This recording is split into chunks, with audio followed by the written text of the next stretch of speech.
Its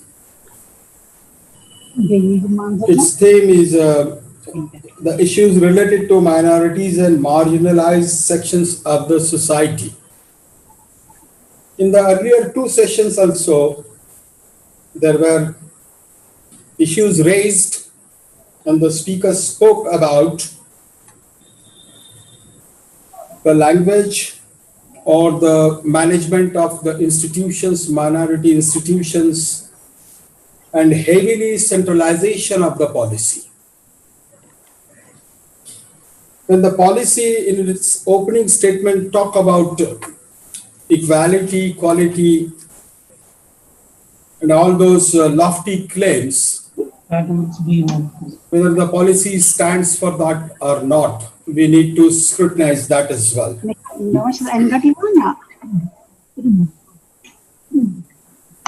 Lofty claims. So in this session particularly, we will be focusing on minority institutions and the institutions run by marginalized sections or the policy's impact on the marginalized section and the minorities. The earlier policy or the RTE or our broader understanding is about the inclusive, because looking at the diversity of our country, it is the inclusive policy or inclusive approach only is the guarantee for successfulness of any policy or program of the government. So how inclusive, how based on equity, how based on quality, this policy we have to focus on that, and how it will be going to impact on the minority institutions and particularly the madaris, dini madaris, or those section of the society which are marginalized, SC, ST, or our tribals also. So we will be talking about that. So to start with, first and foremost, I welcome Madam Parveen from Kashmir, and she is a controller of examinations and director academics, University of Kashmir. And we have Maulana Omar Abedeen, Maulana Omar Abedeen is the Islamic scholar, educationist from Hyderabad. And later on, Madam Bhasha Singh will be joining us, a senior journalist and well-known figure in media circle. And she's a keen student of issues related to marginalized class. I would like to start with Madam Parveen and would like to hand over the stage to you for yourself. Please. Thank you. Assalamu alaikum and good afternoon to all. I'm Parveen Pandit. I'm the controller of examination and direct admissions. Let me put it correct that I'm from Central University of Kashmir. I'm basically from Central University of Kashmir and I work there as the controller of examination and director admissions. I think I'm audible to all? Yes, sir? Am I audible? Yes, please proceed. I'm thankful to the whole team of the Institute of Objective Studies, New Delhi, that they have invited me and provided me a chance to talk about, as I have been assigned to talk about the content analysis of major recommendations, structural and functional details, and I have selected that with regard to the teacher education and its impact and its implications. As we know all, the teacher education is one of the important linkage between between education, that is school and higher education, and the society, with a greater responsibility on teacher educators. The teacher education holds, as we know, the key to quality management and excellence in education, and quality education depends on the quality of teachers. The teachers are considered to be the major transmitters of knowledge and experience, from one to pass it on from one generation to another generation. National Policy on Education 2020 has reinforced this goal of the education, and it says that teacher education, I quote page number 42, where it states teacher education is vital in creating a pool of school teachers that will shape the next generation. And as we know, if we look at it, what earlier the National Policy on Education 1986 and 92 has said that the status of the teacher reflects the socio-cultural ethos of society. It is said that no people can rise above the level of teachers. I just heard before, in the earlier session, Dr. Anita Rampal, when she says, she laid the citrus that nothing can replace a teacher, whatever technology is there, online learning is there, or any tool is there. So teacher is the crux of the whole educational system, and as such we know that whatever is happening in the schools, we have to see that accordingly the teacher education needs to be set as such. And here again we see, as per the previous documents which we had, vision documents and the policies and the programs, which stated that the education needs for the development of human being as well as the societal potential. Same has been reinforced by the National Policy on Education 2020. I quote, when it states that we require good human beings capable of, there lies the whole crux of the whole school system, teacher education or the higher education, that good human beings capable of rational thought and action, possessing compassion and empathy, courage and resilience, scientific temper and creative imagination, with sound ethical moorings and values. It aims at producing engaged, productive and contributing citizens for building an equitable, inclusive and plural society as envisaged by our constitution.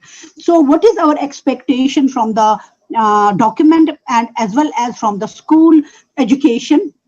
Through this, from the eyes of this document, that we have to develop the competencies, skills and comprehensive literacy and numeracy, along with the critical thinking and problem solving and social, emotional and ethical capabilities of the student through the teachers. So by a system which will be affordable, accountable, accessible, equality based as well as the quality based. So what we see that in the schools, a curriculum has it aims to have a curriculum and pedagogy which will focus, because schools are the school education is for sustenance and foundation of higher education, and we know that the perspectives are to be built up in the schools, which will go on up to higher education and then in the society. We see that that can be built as per the national curriculum framework through experimental and integrated learning, inquiry driven, discovery oriented, learner centered and discussion based pedagogy. By integrating, as we say, holistic approach, by integrating the science, art, music, drama and sports learning, as well as to have a multi-dimensional assessment mechanism, more importantly the formative mechanism of evaluation. And flexibility is seen that it should be there across all disciplines, and also focus to be laid on skills, capacities, as well as the communication and the languages. also one most important is that schools have to have the special teachers who can deal with the special abilities as well as the gifted students. In the light of that, we require, as per the national policy on education, teachers are to be grounded in Indian values, languages, knowledge, ethos, and traditions, whether those are in the remote or elsewhere. So they should be well versed in emerging advances in education and pedagogy. So to meet the aspirations and expectations of the school education and translating the changes by nurturing the minds and spirit of the future generation, teacher education is very important, and it has to go in the curriculum framework which is in the schools, that has to go in consonance with that of the teacher education curriculum framework, or vice versa.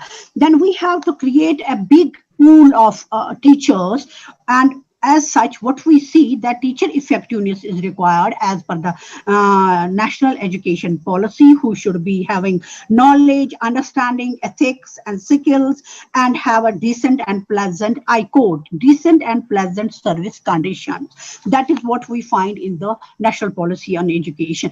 Then again, when we see what in service and pre-service teacher programs it is offering us, that is number one. Focus is on, so far as the in-service programs are concerned, focus is on continuous professional development, CPD, by on the innovations, even if one is beard, MD, and so on, but they have to be have developed themselves, our teachers, with the innovations and advances in the profession, where it has been laid that it can be done through workshops, whether they are local, national, or international, offline or online. But each teacher has to put 50 hours of each year in that professional development. So we have to calculate that also. Then secondly, educational administrators, our principals and heads, they have also to attend for developing themselves the workshops on leadership and management, and as well as on content and pedagogy, again 50 hours per year. Then again, most important what we find here is updating and sensitizing the teachers from time to time through workshops and other programs about the emerging social, safety, health, and school environment. As we know the problems what are happening in our school, and again in service programs include the certificate courses, whether those can be full-time or part-time or the blended, for special educators and also for teachers who are dealing with the gifted and talented students. Then teacher education, if we look into the pre-service program by 2020, it aspires that there should be everywhere 4-year integrated B.Ed program, content, pedagogy, and practicum based. And then 2-year B.Ed program for bachelor's degree in specialized subjects, and that can be treated also as the dual program, dual certificate for the student who will be getting a certificate in B.Ed as well as the specialized subject. Then 1-year B.Ed completed for the equivalent of 4-year multidisciplinary bachelor's degree or master's degree in a specialty, then 1-year B.Ed program. Then again it goes further and says PhD program in any discipline. Now one most important thing what we find here is structuring and restoration, the restoration of the integrity, credibility, efficiency, and quality of the teacher education institutions. As we know earlier also, Justice Verma report 2012 and many others have pointed out that how we have more than 10,000 institutions of teacher education who are non-performing. And here the national policy on education points that stringent action on dysfunctional standalone teacher education institutions is needed. They must be winded if they don't perform well. So the focus they lay on the structural institution which will run the B.Ed and M.Ed program as well as the PhD program or 4-year integrated program is seen that there should be composite multidisciplinary college institutions, colleges or the university. Secondly, Universities and the colleges have to establish education departments for these programs. Then composite institutions have to work in collaboration with psychology, philosophy, sociology, neurosciences, Indian languages, and all other humanities and art subjects, so for the delivery of content and pedagogy. Then structuring, taking this structure ahead, it also advocates for a high quality beard by open and distance learning. And again, we see that the quality concerns when we, with regard to the teacher education, we find that it lays down that incentives will be given to those students who have passed 12th class, but with merit to attract them for 4-year integrated program of beard. And then also it suggested that there should be a proper linkage of higher education institutions with the schools for practicum and mentoring. And also it has given the admission policy everywhere in the country through National Testing Agency, looking into the aptitude of the students also. And also it also lays down that the departments of education to be established with diverse teaching subjects. Coming to the PhD program, it says that reorientation of PhD program for future teacher educators. So for that, a specific thrust has been laid that the PhD scholars who are registered in the teacher education departments, in the education departments of the universities or the colleges, they are required to take up credit-based courses in teaching, education and pedagogy. Then also some components should be there on writing exposure.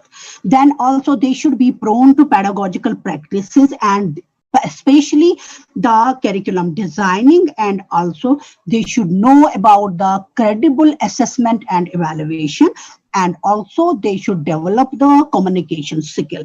Then most important, again, another thing is that they should have also the actual teaching hours experience as assistantship in the department and so on, because they are looked at to become the future teacher educators in the department.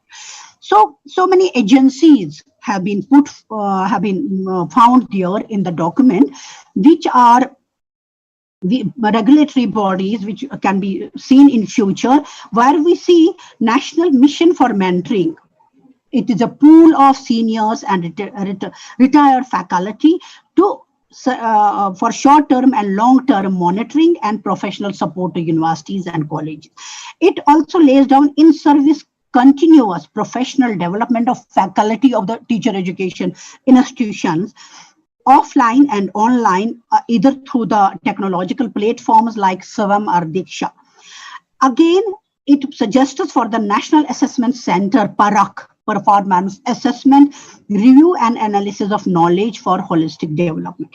Then again, to see the national professional standard, to set the national professional standards for teachers, professional standard setting body is to be created, and which will replace later on the NCTE, and they have to draft the teacher education curriculum by 2020. Now, having said this, whatever we get in the policy, there are certain concerns also. The most important one, we say, obviously, we had a big bundle of institutions of teacher education who had gone for commercialization, and they were just selling the certificates rather than putting emphasis on the actual knowledge, practice, or content, or the pedagogical aspects of the teachers. Because they were looking into it from a different perspective, because the number of the schools was rising as well. They wanted to get the employability. So fictitious, I must say, the certificates which were vague certificates, they were issued to the future teachers. So that was a big concern. But most important is there are so many institutions of teacher education in the country who are performing well, who have gone through the accreditation processes many a time, different cycles, 2 to 3 cycles, and have got good grading in that. There are the teacher education institutions who are stand alone. They are the prestigious and historical institutions I remember one which is in Srinagar, Kashmir, established in 1934.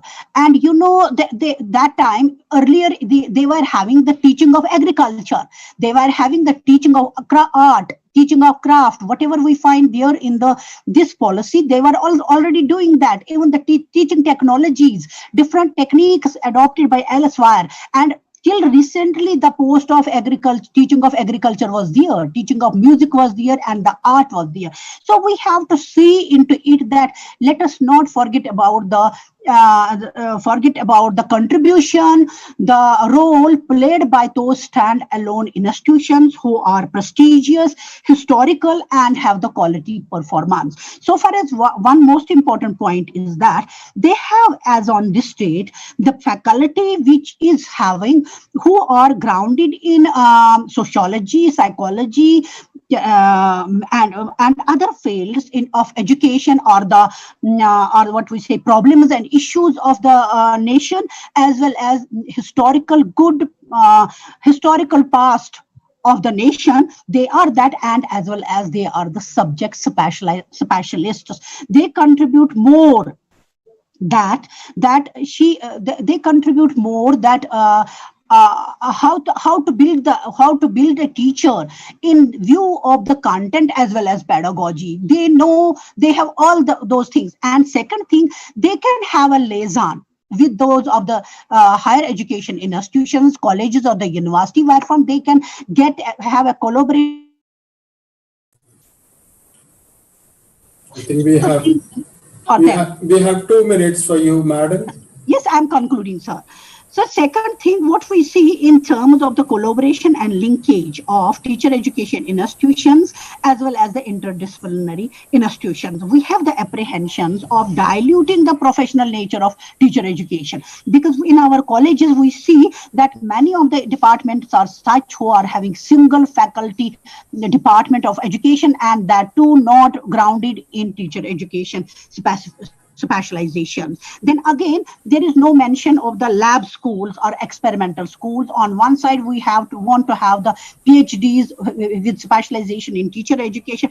To have the lab school and experimental schools for innovations in pedagogy and research, they are required, as was earlier also pointed out, every time. And most important is that one more important focus is that there should be professional, visionary, and qualified faculty and leadership for teacher education, teacher preparation, and also the languages, whatever communication, whatever languages should be there. We have to take care of that, because after all, we are preparing the teachers who are preparing the future of our nation. And so if strictly put into practice, we can see that the students can get educated only when the teacher education is properly put, and the teachers who have developed themselves, their knowledge, aesthetic sense, affective domain, and psychomotor domain, only we can produce the brighter, conscious, talented, and knowledgeable and compassionate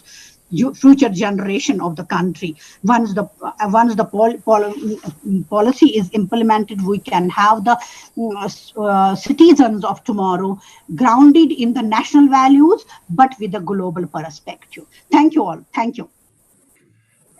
Thank you, madam. Thank you very much. In-depth study of the teachers' education in teachers' education area. Certainly, all your recommendations will be considered when we go for a concluding part. And thank you very much for enlightening us. Thank you, sir. With your vision. As you know that with regards to this policy, there are apprehensions and concern, particularly from the Dini Madaris, those parting with religious education. And that is, of course, connected with the language as well as the right under Article 28 and all. There are concern and doubts about, because in this policy, where there is complete silence on certain issues and there are vagueness or ambiguities created in the policy, which is not clear what is going to be its legal stand or legislative stand and what will happen in the future. with that concern, I think I would like to call Maulana Omar Abedeen Sahab and would like to request to share with us your views with regards to the policy and your concern about the religious education, and if possible, if you can speak in English, because we have some of our viewers are there participating from Kerala and Tamil Nadu as well. And if you are comfortable, then it's okay. Otherwise, you can switch in between both the languages. Over to you. Thank you very much. Assalamu alaikum wa rahmatullah. Bismillah ar-Rahman ar-Rahim. First of all, I would like to thanks to Institute of Objective Studies and the chairman, Dr. Manzoor Alam Sahab, and our colleagues here, Janab Sheikh Nizamuddin Sahab, Professor Hasina Hashia, and other participants. In fact, this is the topic of the time and hot cake of the time, that we have to discuss the national education policy and what facts and the challenges, problems we are facing through this policy. So, inshallah, I would like to conclude focusing on some bullet points and some genuine issues of education policy. इसमें सबसे पहली चीज जो मैं अर्ज करना चाहता हूँ वो ये है कि after reading the 66 pages of national education policy हमें कुछ पॉइंट्स बहुत हाईलाइट होकर नजर आते हैं। तो सबसे पहला पॉइंट जो मुझे बहुत ज्यादा हाईलाइट होकर दिखाई देता है वो है प्राइवेटाइजेशन ऑफ द एजुकेशन। जिस तरीके से पूरे एजुकेशन सिस्टम को प्राइवेटाइज करने की कोशिश की जा रही है और गवर्नमेंट फंडेड स्कूल्स की जान लेने की कोशिश की जा रही है, ये एक बहुत ही बड़ा रिस्क है हमारे एजुकेशन सिस्टम के लिए। और दूसरी चीज जो मेरे लिए बहुत ही ज्यादा कंसर्न पॉइंट था वो है सेंट्रलाइजेशन ऑफ एजुकेशन सिस्टम। इसमें सेंट्रलाइजेशन ऑफ एजुकेशन सिस्टम में दो बहुत बुनियादी चीजें हैं। एक तो यह है कि पूरे एजुकेशन सिस्टम को प्राइम मिनिस्टर के अंडर में देने की कोशिश की जा रही है, और इसके लिए जो उन लोगों ने ट्राई किया, एक तो यह है कि मिनिस्ट्री का नाम चेंज करके एजुकेशन मिनिस्ट्री का नाम दिया गया, और दूसरा यह है कि प्राइम मिनिस्टर के अंडर में इस पूरे एजुकेशन के प्रोसेस को और पूरे इंतजाम को, एडमिनिस्ट्रेशन को गोया के इनडायरेक्टली दे दिया गया है। तो ये एक बहुत ही कंसर्न बात है, इसलिए कि प्राइम मिनिस्टर्स बदलते रहेंगे और कौन सा प्राइम मिनिस्टर कितना क्वालिफाइड है और वो किस तरह इस टॉपिक के साथ, इस सब्जेक्ट के साथ जस्टिस कर पाएगा, ये एक बहुत बड़ा सवाल है। अब हम जानते हैं कि हमारे मौजूदा प्राइम मिनिस्टर हैं, उनसे भी सर्टिफिकेट मांगी गई और उनसे उनकी क्वालिफिकेशन के प्रूफ्स मांगे गए, तो वो पेश करने से कासिर रहे। तीसरी एक बहुत अहम चीज जो इस नेशनल एजुकेशन पॉलिसी 2020 में हमें नजर आती है वो ये है कि इंडिया का जो नेचर है उसे इग्नोर किया गया है, क्योंकि इंडियन कल्चर और सोसाइटी में जो डाइवर्सिटी है इसी डाइवर्सिटी की बुनियाद पर इंडियन सोसाइटी कंपोज्ड होती है। लेकिन यहाँ इन्होंने जो है होमोजेनिटी की तरफ ये मुल्क को ले जाने की कोशिश कर रहे हैं। तो ये एक बहुत बड़ा चैलेंज होगा इस मुल्क में, इसलिए कि हमारे पास जो डाइवर्सिटी है वो कल्चर की है, लैंग्वेज की है, बिलीफ की है, बिलोंगिंगनेस की है, बहुत सी किस्म की डाइवर्सिटी पाई जाती है। अगर हम अपने इस एजुकेशन सिस्टम के जरिए उस पूरी डाइवर्सिटी को खत्म करने की कोशिश करें और पूरे कौम को होमोजेनिटी की तरफ ले जाने की कोशिश करें, तो मैं नहीं समझता कि हमारा एजुकेशन सिस्टम कामयाब रह पाएगा। इसी के साथ एक अहम पॉइंट जो मेरे लिए बहुत ही कंसर्न है वो ये है कि इस रिपोर्ट में बार बार एक वर्ड रिपीट किया गया है, इंक्लूजन।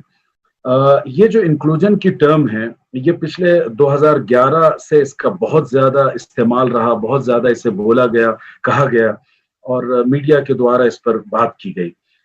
इंक्लूजन के दो माने होते हैं, एक है शमूलियत। शमूलियत का मतलब ये है कि आप जो पिछड़े तबकात हैं, जो कमजोर हैं, जो माइनॉरिटीज हैं, या कि جو बहुजन समाज के लोग हैं उनको भी आप तरक्की की दौड़ में शामिल करें, डेवलपमेंट में, एम्पावरमेंट में उनका भी हिस्सा हो, पार्टिसिपेशन हो।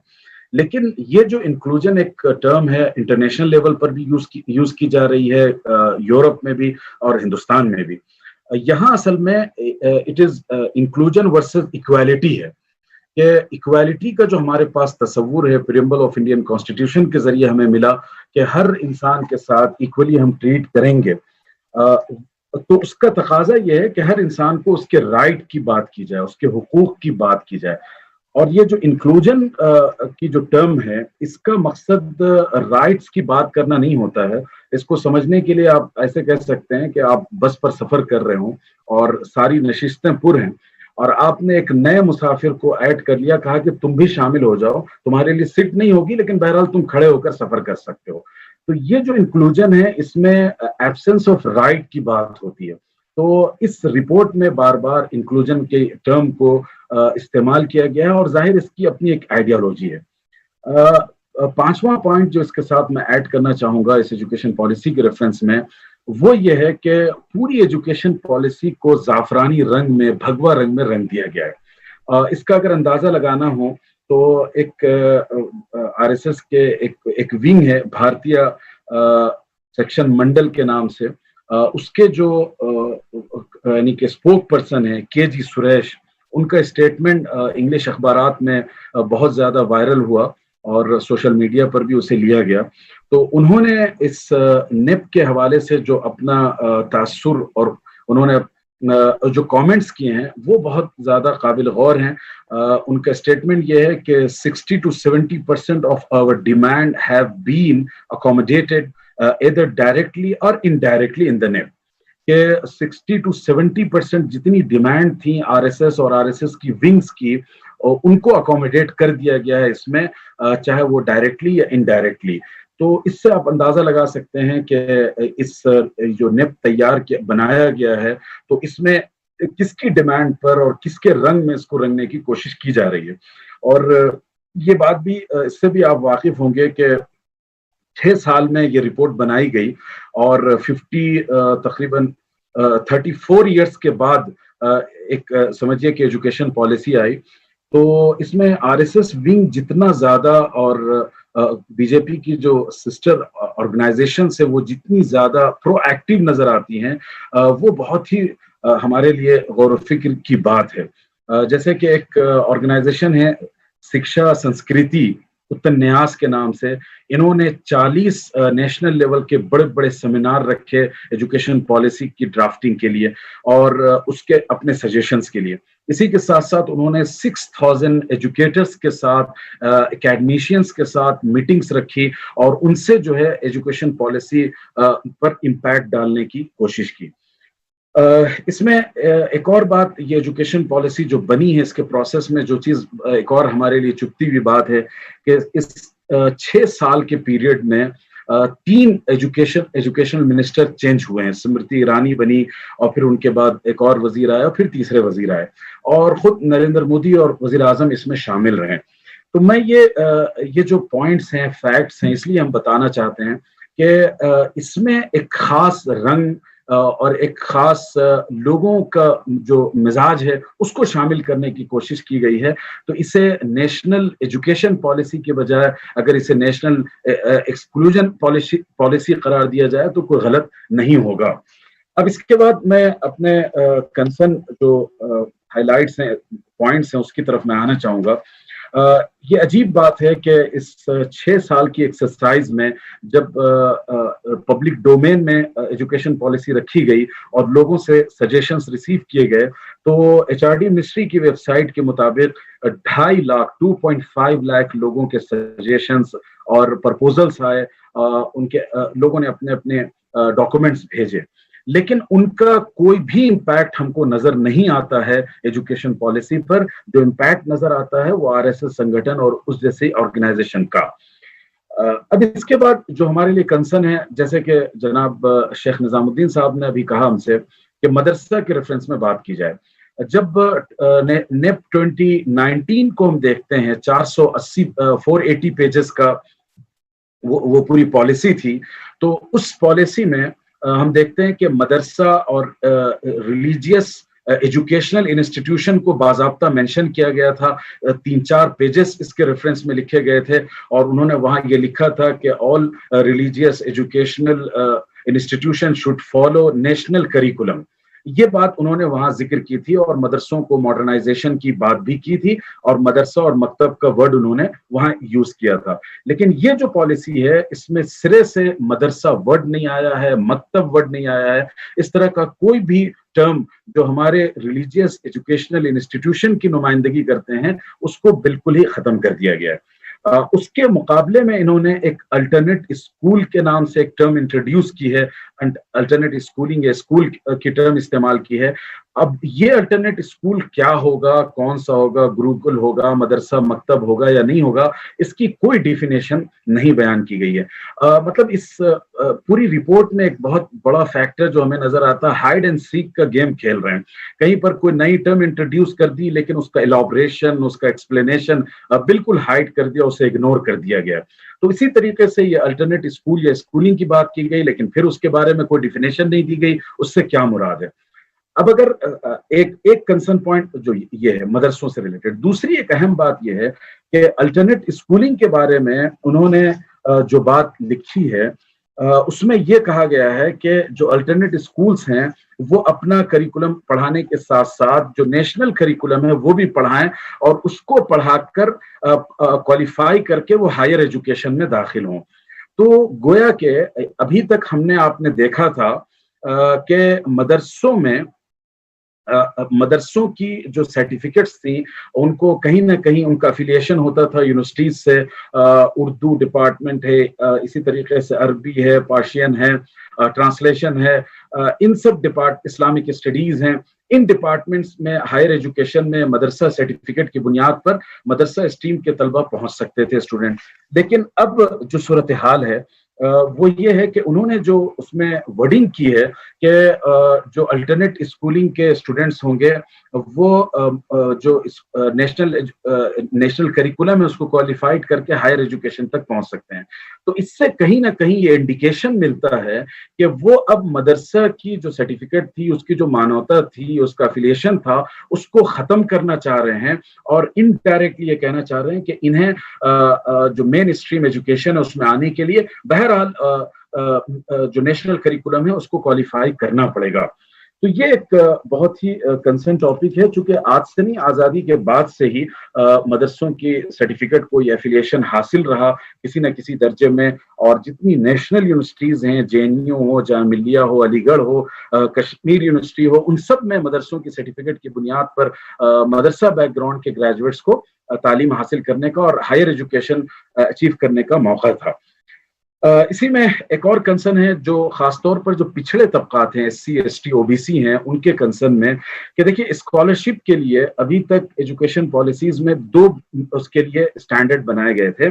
ایک تو میرٹ بیس تھا کہ میرٹ کی بنیاد پر دیا جائے گا, اور اس کے ساتھ ساتھ اس مینز کا بھی اعتبار کیا جاتا تھا کہ جو بچے کسی بیکورڈ کلاس سے آ رہے ہیں, جو غریب ہیں, تو یہ 2 پیرامیٹرز تھے جن کی بنیاد پر اسکالرشپس دی جاتی تھی. لیکن اس ایجوکیشن پالیسی میں انہوں نے انسسٹ کیا اس بات پر کہ صرف میرٹ کی بنیاد پر ہی اسکالرشپ گورنمنٹ کی طرف سے فراہم کی جائے گی اور اس کے علاوہ نہیں دی جائے گی. تو اس سے OBC SC ST جو پچھڑے طبقات ہیں, بہوجن سماج کے لوگ ہیں, اور خود مسلمان اور مائنورٹیز ہیں, ان پر بھی اس کا بہت بڑا امپیکٹ پڑے گا. اسی کے ساتھ ایک اور کنسرن پوائنٹ جو ہے جو بالکل آئیڈیالوجی کے ریفرنس میں ہے وہ یہ ہے کہ پچھلی آپ جتنی ایجوکیشن پالیسیز اٹھا کر دیکھ لیں, اسے پڑھیں, اس میں کہیں نہ کہیں سیکولرزم کا ذکر ہے, ڈیموکریسی کا ذکر ہے, انڈین ویلیوز کا ذکر ہے, سوشلزم کی بات کی گئی ہے. لیکن اس ایجوکیشن پالیسی میں کہیں بھی آپ کو سیکولرزم کی ووکیبلری یا ورڈ آپ کو نظر نہیں آئے گا. تو گویا ایک بات یہ. اب اس کے ساتھ ساتھ جو اس پوری ایجوکیشن پالیسی کا جو فلسفہ, جو فلسفی ہے, اس پر بھی ہمیں نگاہ رکھنی چاہیے, اس پر بھی ہمیں نظر ڈالنی چاہیے. انہوں نے بار بار بہت ہی ریپیٹڈلی کہا ہے کہ انڈین فلسفی. اب انڈین فلسفی سے مراد کیا ہے؟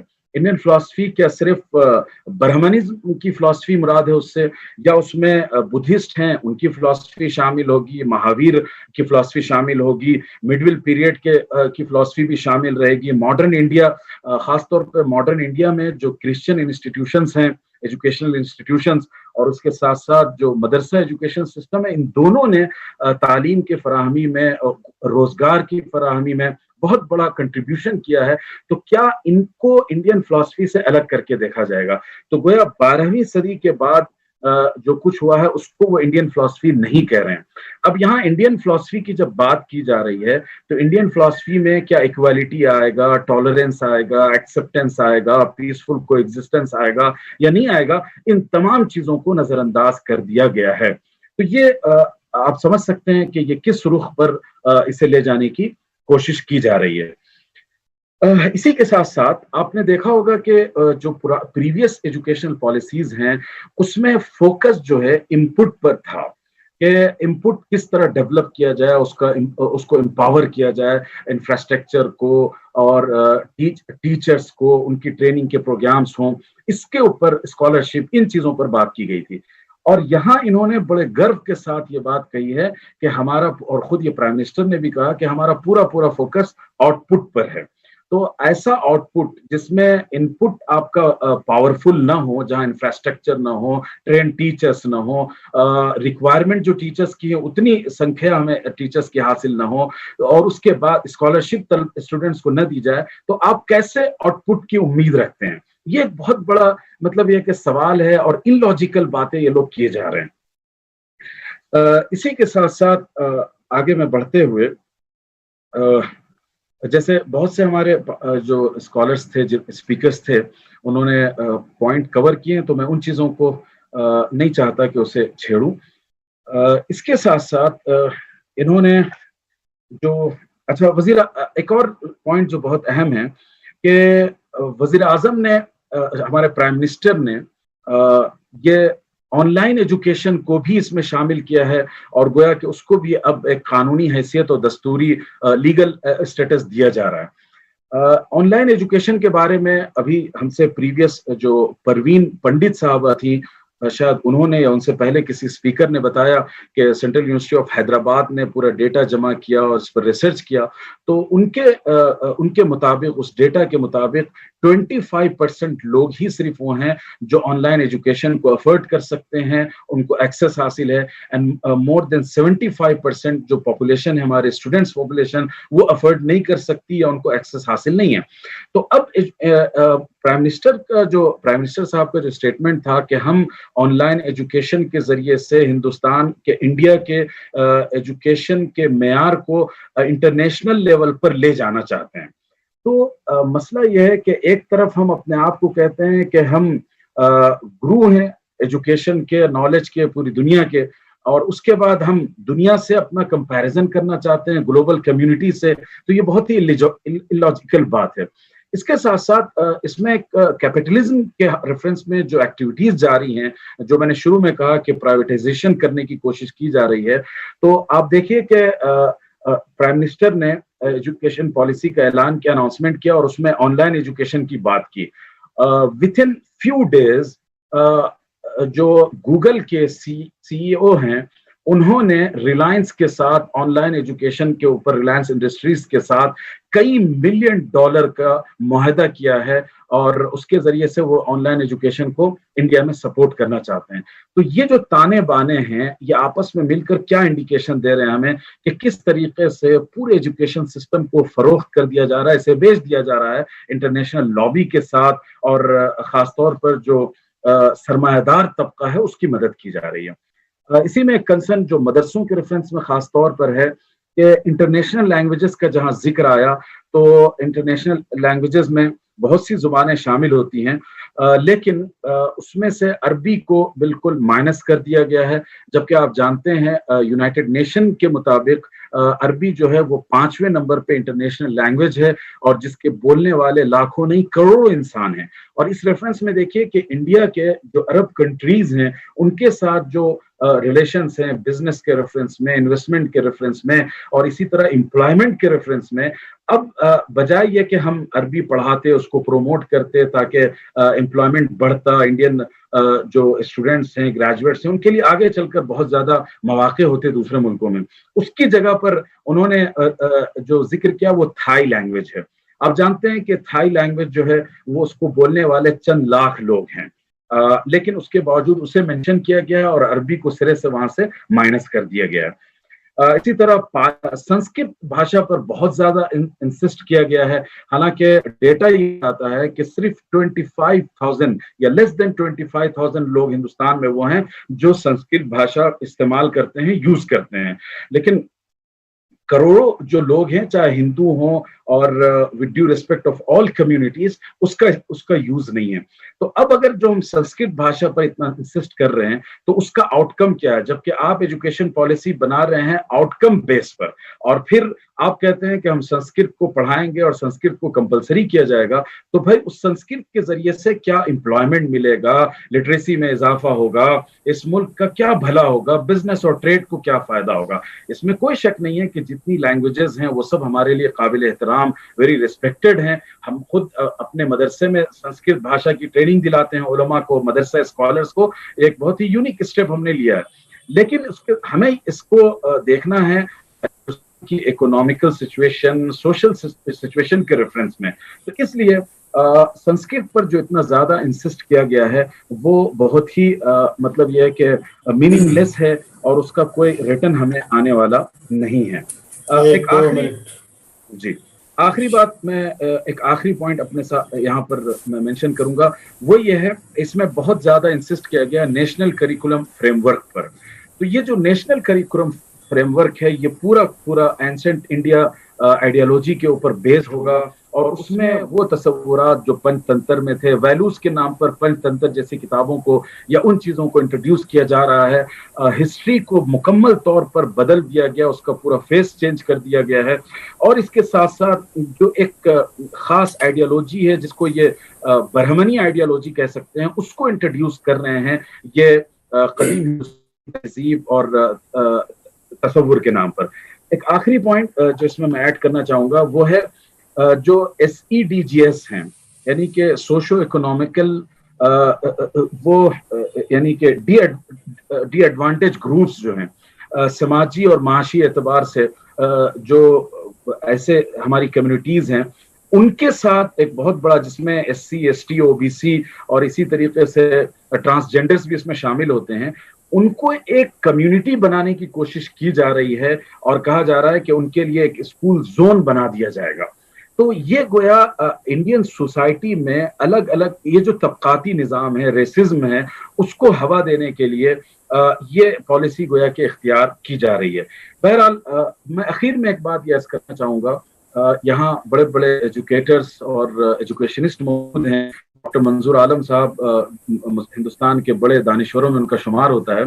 یہ ایجوکیشن پالیسی ہم نے دیکھی, اس کو پڑھا, اس کا انالیسس کیا, لیکن ہم صرف اس پر کامنٹ کرنے میں اور اس کا کرٹیکل انالیسس کرنے میں رہ جائیں یہ کافی نہیں ہے. ہمیں کچھ الٹرنیٹیو دینا چاہیے اور میں یہ سجیسٹ کروں گا کہ ہندوستان میں جہاں 25 کروڑ مسلمانوں کی آبادی ہے, اگر نہ مانے تو 18 سے 20 کروڑ مسلمانوں کی آبادی ہے, اتنی بڑی پاپولیشن میں کیا ہماری اپنی کوئی ایجوکیشن پالیسی نہیں ہونی چاہیے؟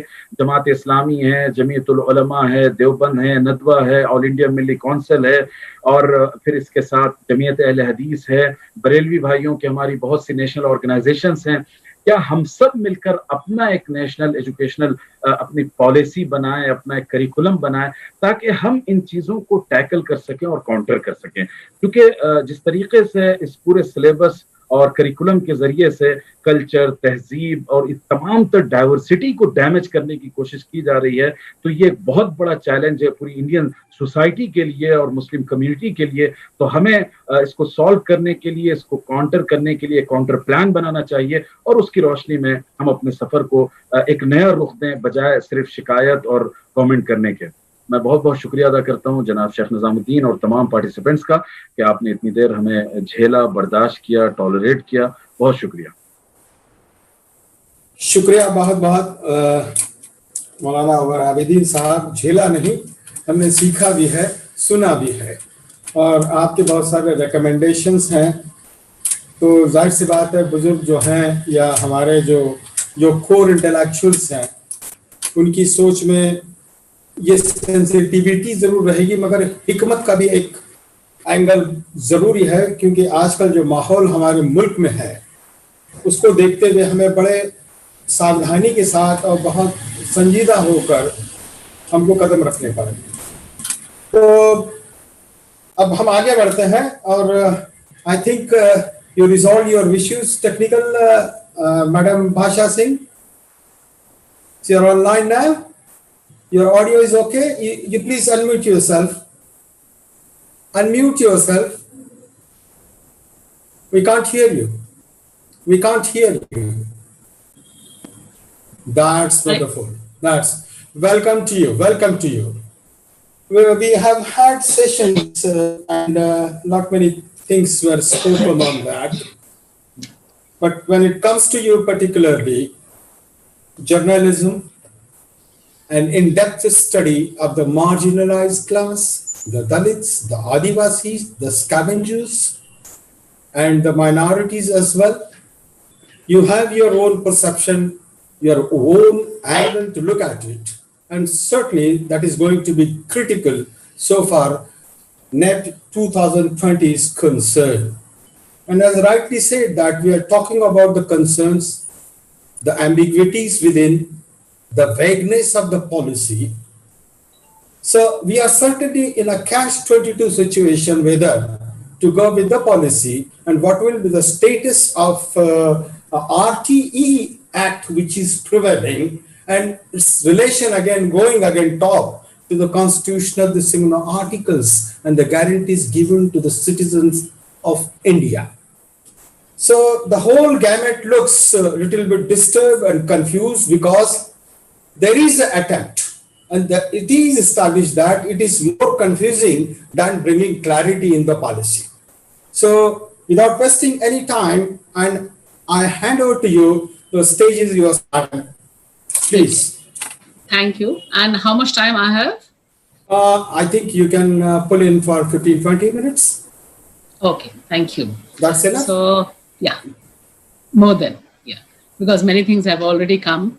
And first of all, I give thanks to Institute of Objective Studies and the whole team to have this kind of a elaborate debate on an issue which is definitely going to change the whole scenario of not only the education, about the whole aspect of learning in India. And just to come to the different points, because before I come to different points, two things I want to mention here very clearly. That why new education policy now?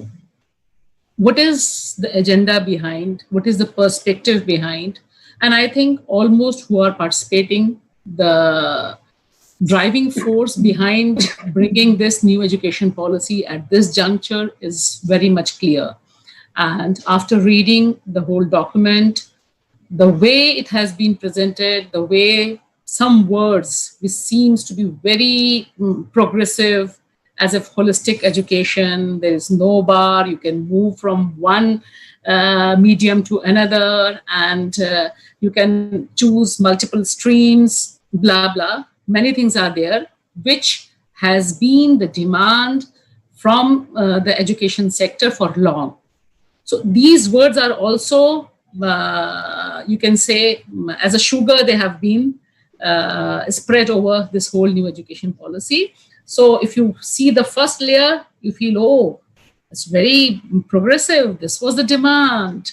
And 6% of the GDP, 10% is the demand, 6% of the GDP, everything. But the basic focus, but I want to say, the way they are turning the country into a different kind of theocratic state. The secular fabric of Indian constitution is under threat. The same thing they want to establish through the education policy, and that's very much clear. We have to have a political connect. This is a political draft of a new India. This new India has reflected on 5th August 2020 in Ayodhya. The same new India is being built stone by stone in this new education policy, and that political agenda, we should not think anything beyond that, because this is a political statement. The way Bharatiya Janata Party, the way Rashtriya Swayamsevak Sangh want India to learn, the way they want Indians to see the so-called glory of our past.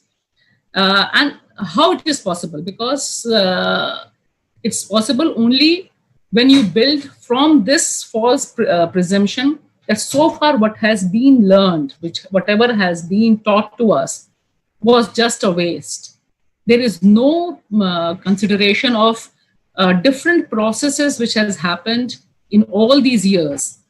When the education policies were built up and NCRT was there, different kind of textbooks were there, because they want to undo all those things. And in this, the biggest threat for them is that there are millions of Indian citizens right now, when we are talking in 2020, after all the oppression, all the regressive environment, who are educated, who have degree, who want to go for IAS exams, who are sitting in IAS exams, who are clearing, those who have a confidence that, okay, they got education, one of the best education, and now they can claim for their rights. So this is where the Indian youth stands right now. And in this, because my focus is on how it is going to adversely affect the marginalized sector, the minority, the Adivasi, the women. So there's no wonder that there is not a single line about the affirmative action. In the policy, there is not a single line about the reservation, how you are going to deal with it. So you find that the attack is very clear. They don't want the people from the marginalized sector, the women, the Muslims, the Adivasis, that their children should go and get a better education. A lot of section are, and before that, the whole process, there's a parliament. Still, we have a parliamentary system. Why not? There is any debate. It was not placed in the parliament. It was not discussed in the parliament. So this extra route that, okay, we are the supreme, we are the king, and we want to bring this change, and we will bring this change. So this also, the way the education policy should have been discussed thoroughly at the different layers. It has been a precedence, it is a rule that you have to discuss with the different multiple stakeholders. But you find that this process is completely wiped out, and there is no question about it. So first thing this, and then as I was saying, that what they want to achieve, I want to just put in brief in that first thing I said, they don't want to see a person, a student from a marginalized, from a poor section to get into Central University Institute of Prestige, because now you find that 50,000 institutes, they have reduced to 15,000. And it's just one go. And you say that all the colleges who have less students than 3,000, they will be either merged or they will be closed down. So that sets the agenda. All the schools where the children are not in good number, we know the government from last, you say from 7 years or from last 1 decade, the complete shift from the education from the government sector to the private sector. There are schools where the students are going, but we don't have any teachers. Teachers are already in a very miserable condition. We have very poor ratio of student-teacher ratio. Now that has been used as a weapon to use against the people who are marginalized, who are living in the rural area. You see what they are saying, that if there is no students if there are less students, there are no students, then those colleges, schools will be merged. They will be moved to the better cities. And while doing so, it's 100% exclusion for a woman. If I am studying, my child is studying at the some gram panchayat level, some kasbah, it's almost impossible for me to send my daughter or my son to 200 kilometers away or 100 kilometers away, or to make that kind of arrangement. So it's 100% exclusion for the person who are not well off. And this is not going to pain anyone, because the whole thing is focused around how the middle class is going to get the maximum benefit. And my strong reservation on the whole concept of the mother tongue, because when the children know better English, better thing, they have a global aspect, they can move. We have seen many children in the recent past, how they have been going to global universities, they have been applying, they have been coming out with the bright colors, and they have a different world for them. So now when you make it show that, okay, till 5th, the mother tongue is there, till 8th, it's optional. And instead of focusing on education at the doorstep, now you are making education for the market. And we know how Ambanis are moving into education. That's why the whole focus, be it with the 15th August speech of Prime Minister, from that also we get a point that how the whole push is on online education. The schools, the whole learning process, now you are moving towards the online. And who are those students who are getting online? Still now, when during the lockdown, when the schools are closed, universities are closed, everything is closed, the education system. How the student of marginalized community, the poor, the rickshawalas, the scavenger, the working women, how their children are studying. We know there are many cases of suicides where the parents who are not able to arrange a smartphone for their children are forced to go into depression and committing suicide. So this whole push at this juncture, when the economy is in completely broken down situation, when there is no job, there is no employment, at that time when we find that this kind of education policy is being pushed, the agenda is very clear. The agenda is that those who have money, who are from the dominant caste, who are from the dominant background, their children should go for better education. That's why the degree has been made. At the higher education also, you will find that how all the entrance exams are being clubbed. And then one is going to give you degree, one is going to give you honors, one is going to give you only diploma. And there is the way the exit policy and multiple level entry and the exit policy is designed, to whom it's going to serve. If a student of a poor background is going to get into it, is not able to manage, definitely there is an exit. You take one diploma, and the diploma definitely, we know that diploma is not going to stand anywhere. Neither he or she is going to claim for a job after showing that diploma. So this is a very, they have designed it in a very organized manner. They have a full planning.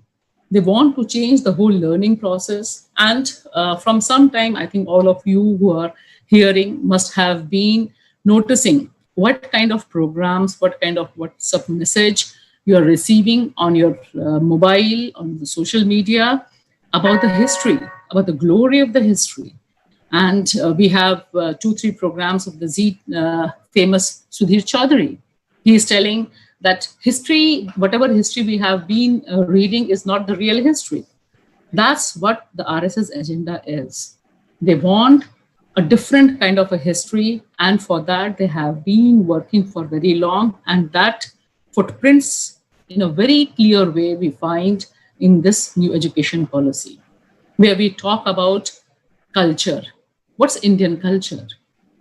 What's Sanskrit? What's the whole language concept means? We very well know that when we talk about Indian culture, what Indian culture is. It's the same Manuwadi culture, where the women have no place, where Dalits have no place, where minority has no place. So there is, I can't say that this is they have made just in a hush-hush way. It's a very organized, subtle way of new education policy, which want to exclude the whole secular, multi-layer, beautiful Indian culture from the education sector. And at the same time, it's a huge, open, private thing, the education you can buy. They're talking about that, okay, if you are clubbing the schools, then the school will have a right to fix about their whole economic structure, about the fee structure. And at the same time, they are asking that the private and the philanthropic organizations will make a tie-up. Who is this organization? We all who are sitting here, we know that how they are trying to put the RSS run schools. We have so many Shishu Mandirs across. But now those Shishu Mandirs were not having that seal of the government or the authenticity. Now you will find that these the whole roadmap for the Indian education system will go through these structures, through these scrutiny. So I think that's a very important thing which I feel that we have to focus on. We should talk in detail about it. And one more thing I just want to say that seriously is going to hurt the specialization. And another point, the way vocational education or vocational knowledge is being stressed from class 6, that is directly 100% linked with the caste structure, the caste mindset. That after having a basic knowledge, a plumber's son should exit and go get the education of the vocational. After having a class 6, because this much education is needed, class 6, so that you can spell out your name, the market, the companies can hire you. So this is an entirely different spectrum which is being built, that from class 6 onward, there is a focus that vocational education becomes an option. We know we are talking in India, we know what are the recent present hurdles in education system. The whole education has moved so far that it has to reach to the doorstep of the person, student. And we have seen, we are sitting in Delhi. Delhi also seen that how when you push a little, you give a little push, focus on the education, government schools, the students come out in flying colors. But this is exactly the reverse thing. And the worst hit definitely will be the marginalized, the women, the Dalit and Adivasi students, because it is not, they are not in the RSS agenda or the right-wing agenda that they should be educated, they should have doctor, they should have doctorate, they should reach to the top. Right now, they are suffering from this thing that, okay, the PM's degree, we don't know, but we have so many degrees of other people who are coming out and claiming that I have a doctorate, I have done my engineering, I have done my different things. So the push to, whenever there is a push for a private sector, and in this education policy, if you have to name, it's 100% based on the exclusion and pushing the private agenda along with clear-cut Hindutva ideology, where you are talking about that kind of a glory which existed or not existed, we don't know. There is no need, and there is 100% going away, withering of the rational and scientific ideology, which has been the focus point so far. There are multiple levels which we can talk. It's a very, and we have so many experts also who have been speaking about it. But to set it in a political spectrum, that's how I see this education policy should be seen. It is the same thing, Naya Bharat, Naya Vidhan, Nai Shiksha, Naya Rashtra jo viksit karna hai. They want to build a new nation. That nation, the color of nation, they want to have only saffron. That's how the new education policy reflects under this scenario. It's very dangerous. It's 100% exclusionary. It's 100% against women, Dalits, Muslims, Adivasis, all those who have been struggling with much difficulty. I want to say all the toiling masses of India, those who are working class, who want to change the future of their children, who want their children to get the education and at least have a bright future. Their all dreams will wither away with this. Thank you.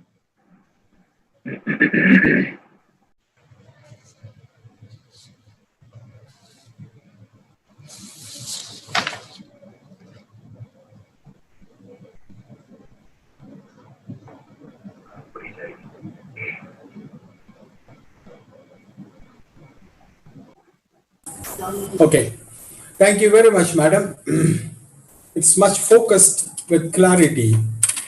In a short line, it is what is coming in is a manuvad, which excludes everything which you counted, the secularism, the multi-layered culture, or the legacy of India, which we cherish.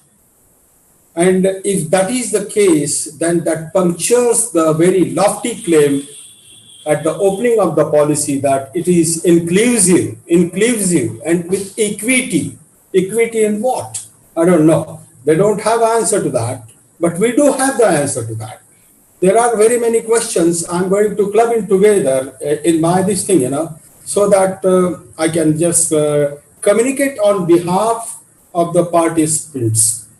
The question raised is what will be the status or the future of the religious seminaries or the Dini Madaris? That is one. Other one is coming up that how, since it is contradicting with the law of land or the act, I mean the RT is in place, how that is going to play, how they are going to play around that. And the question raised is that after having listening to all that thing and the concerns raised by very many speakers, how the civil society, how the people are going to rise and fight for their fundamental right. There is one question raised, and in fact, somebody called me that, and the entire this thing, in the entire scenario, the political class is silent, as if not only the ruling class, but the opposition also has got nothing to do with that. In some cases, we find that they are on same page so far the privatization concern or the concept of privatization is concerned. So all these questions are arising. The thing is only that we can't move around with a particular narratives that it is against minority or against this thing and that thing. But what I could place on record is that it is against the entire Bahujan of this country, which forms almost, I think, 85%, if I'm not wrong.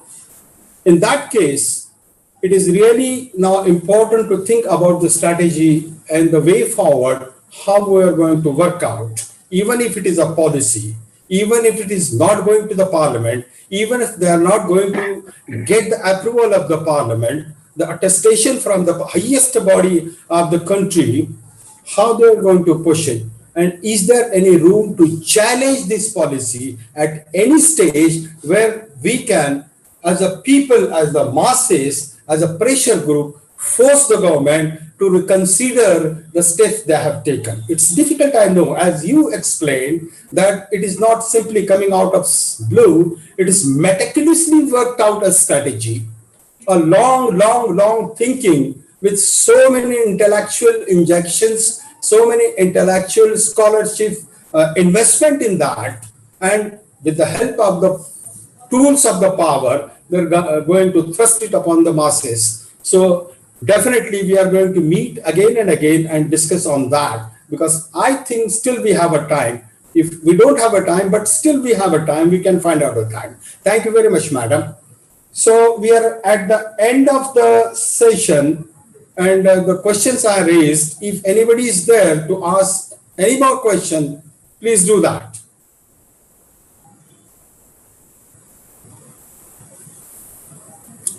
Well, in that case, chat box में है हाँ कुछ question इसी में से ले लीजिए आप। सर। yes, yes. सर आपके चैट बॉक्स में क्वेश्चंस है, वो मैंने बंचिंग करके बोला है यहाँ पर, और कुछ क्वेश्चंस बड़े लंबे से हैं, और अगर मैं पढ़ूंगा, चलिए let me have a go for that. Anamika Kumar, Sanskrit is a what she is AI based in terms of algorithm with other countries like Germany are studying to an age on artificial intelligence. So there may not be a direct job bunyadi value that notwithstanding other languages including Urdu or Arabic, as the previous speaker emphasized, could definitely have been included. NAP does not speak of the operational facets in spite focusing on output. That is one question. And there is one more question I would like to take it.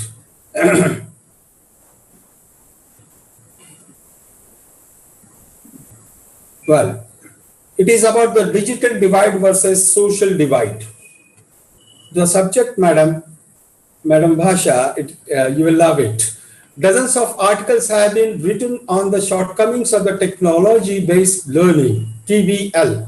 By doing so, according to Census 2011, at all India level, the number of households computers with the internet is only 3.1%, while it is only 0.7% in rural areas and 8.3% in urban areas. If we take the state of Bihar as an example, it is known that at present 22.28% of schools have electricity facility and 2.37% of schools have computer facilities. The speed of internet and shortcomings are well known. This technology-based digital divide will widen the social divide and in due course push up the poor from education. The social, economic and educational divide will deep-rooted among the marginal section of society. How we can save the state like Bihar from NEP 2020? Dr. Vidyarthi. Yeah. I think it's not just a matter of Bihar or Delhi or Uttar Pradesh, it's a matter of all India, because through this policy, because the earlier previous speakers have already spoken, that it questions the whole federal structure also. And the education, the way they have taken hand at the central level. So what I want to say, and as you were also saying, that was the way out for us, how we deal with it. And I think this online thing is going to be the biggest challenge, biggest ever. It has already become a biggest ever challenge for the real India, the real Indians. I'm not just talking about the people who don't have money. We know that with this corona and the lockdown, the economy has just flattened. It's moving into depression. And even the middle class who have 2 children to afford that kind of education online, having a smartphones, and you talk to teachers. I have so many friends.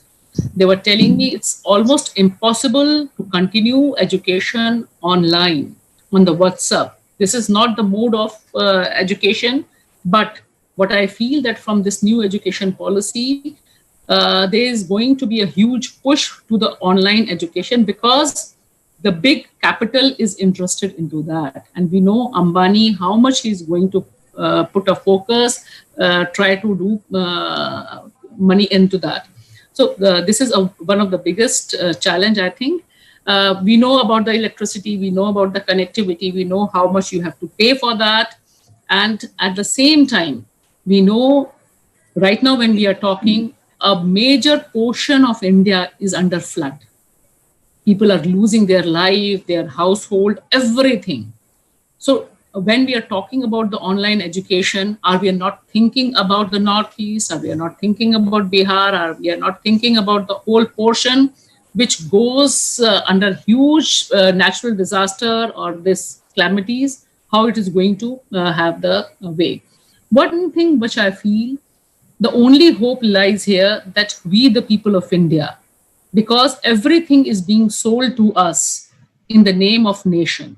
And the nation compromises us. As you were saying, that Bahujan, 85% is Bahujan, who is going to be deprived. And if we are able to move out, reach out to all the people, all the students, it has already started. Students have started coming up. Teachers have started coming up, speaking that it's almost impossible. It's going to exclude the whole structure of education. So the maximum thing we have to do is to educate, is to reach out and to tell how it is going to adversely affect the basic structure of Indian state. It is not only about the schools, colleges, books, history. It is about India. So that we have to say that the whole concept of India, the big constitutional values are under stake. They are under threat.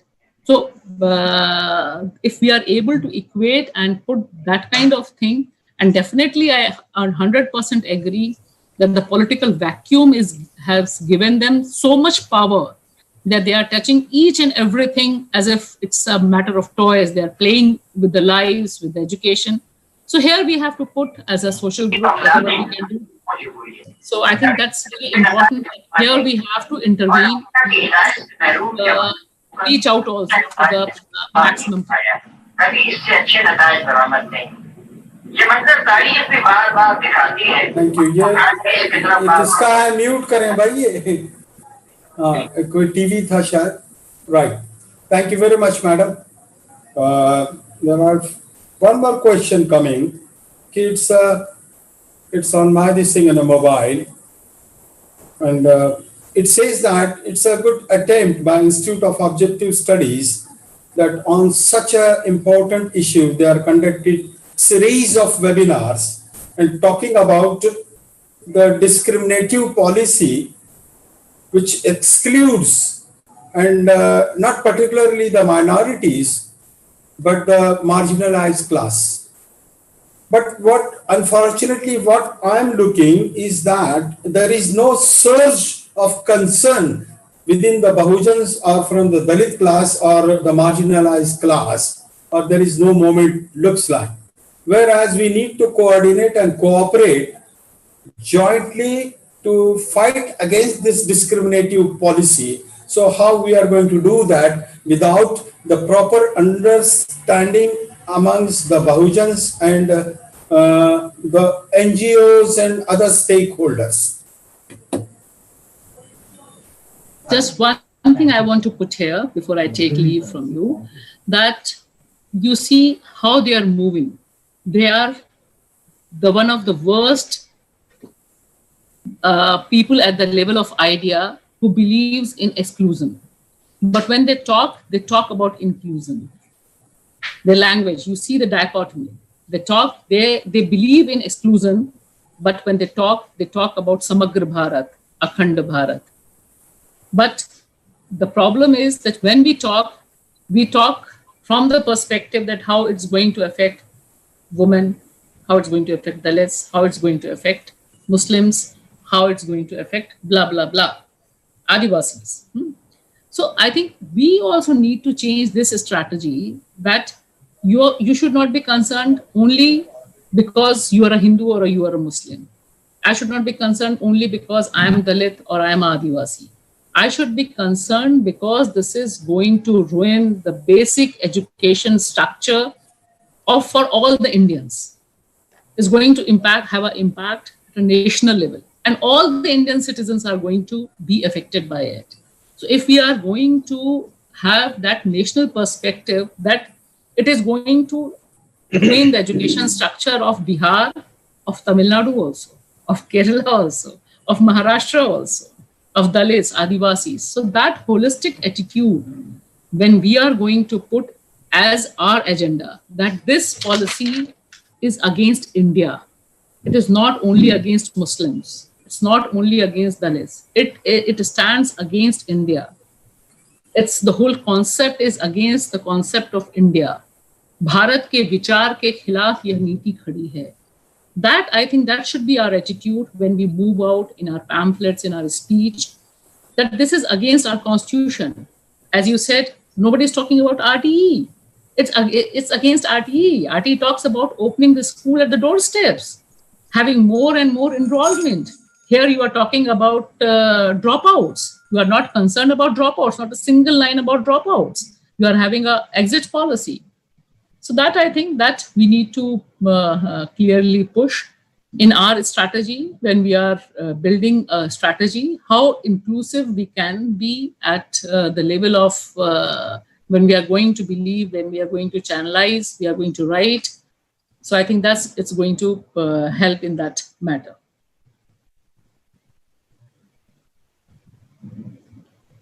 Thank you very much, madam. I think Professor Zadam Khan is raising his fingers, and I will call him for intervention. Yes, sir, please unmute yourself. Unmute yourself.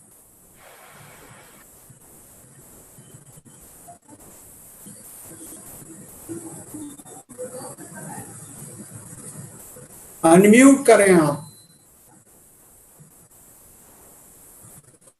आवाज नहीं आ रही.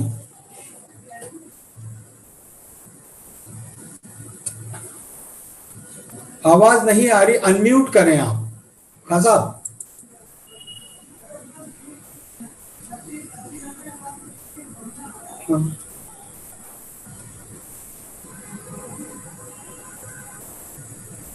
मेरे ख्याल से आगे चले. भाषा सिंह साहिबा का कनेक्टिविटी का इशू है शायद कुछ. ओके नहीं, मैं सेशन भी अभी खत्म हुआ. मैं नेक्स्ट सेशन पर जाना चाहता हूँ. कंक्लूड कर लीजिए. जी, तो ये सेशन